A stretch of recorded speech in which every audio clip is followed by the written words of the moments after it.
Hello friends, माहिती आहे का आज आपण काय करणार आहोत? आज आपण सुरमई तवा फ्राय करणार आहोत.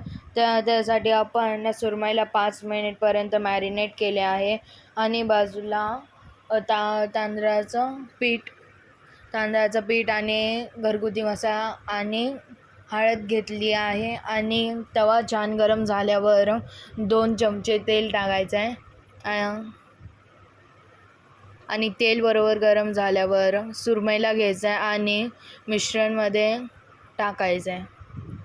तुम्ही बघू शकतात की तुम्हाला सुरमईवरती सगळं मिश्रण पूर्ण पसरून लावायचं आहे, म्हणजे सुरमई छान क्रिस्पी आणि ज्युसी होते.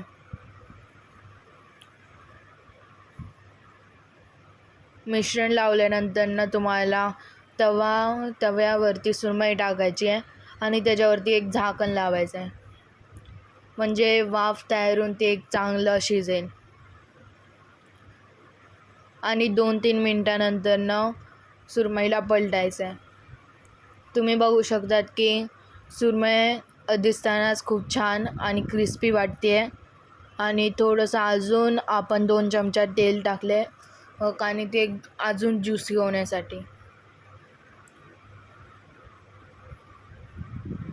तुम्ही बघू शकतात आम्ही 5 मिनटानंतर सुरमई काढली आणि तांदळाच्या भाकरीसोबत सुरमई खूप छान लागते.